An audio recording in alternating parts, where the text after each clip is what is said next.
Maybe you could be a genius like Einstein or Beethoven. That's the thinking of the man you're about to meet. He says some of you have genius-like power locked into your brain, and he may have the key to freeing it. Is he out of his mind?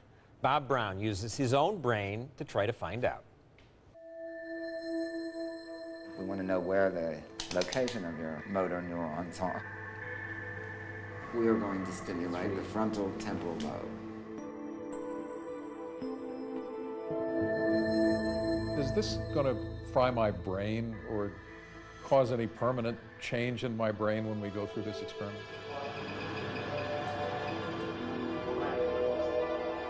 Is this going to change your brain?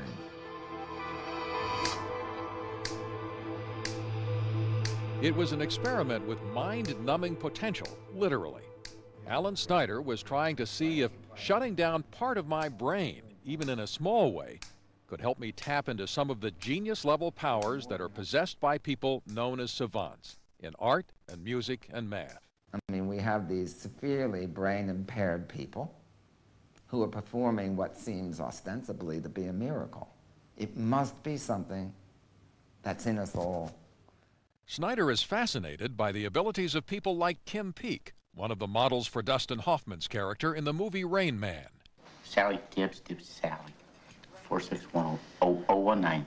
Despite an IQ measured at 69, Kim, who is a savant but is not autistic, can execute astounding calculations in his head. If I was born 11/1/45, what day of the week was that? Thursday, and this year it's Monday, and you retire in 2010 likewise on a Monday.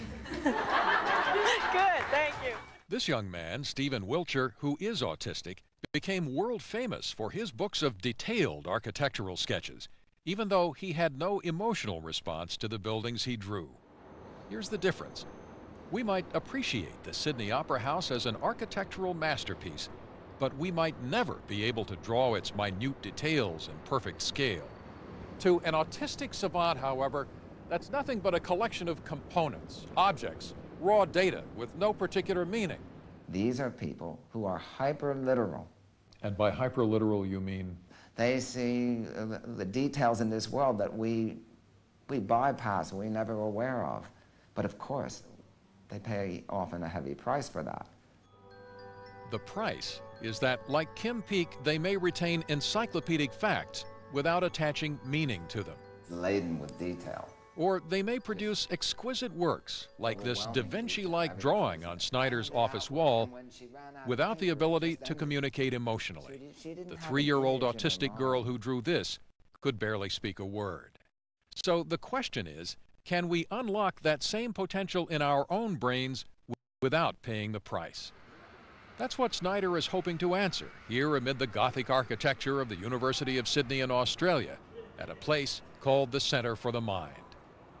Even in winter, this American-born scientist begins each day with an Olympic-sized swim to get his own brain working. And he is a bit of an eccentric, some say a wizard. But he has advanced degrees from Harvard, MIT, and University College in London. One reason I was willing to undergo his test, even though it looked a little scary. I'm using artificial means, in this case, magnetic pulses, to create artificial brain damage and have you display savant skills. Snyder uses a technique called transcranial magnetic stimulation, TMS. It sounds like science fiction, but it's been applied safely in medicine to treat depression and schizophrenia by temporarily suppressing activity in some areas of the brain. But why would he want to shut down part of my brain? Yep. That's the threshold. Yeah. Well, before we got to that, Snyder wanted to show me how my brain works normally, to make decisions or act on prejudices I'm not even aware of.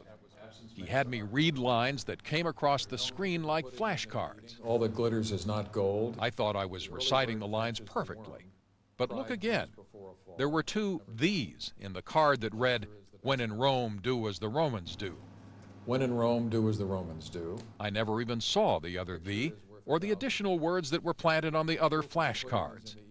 My mind identified a familiar concept, in this case a cliche, and it filtered out what didn't fit. We don't see all those negotiations the brain does before we get to the final stage, do we? Yeah, our awareness seems to be that of an executive. We get the executive statement, the executive summary. We don't get the backroom deliberations.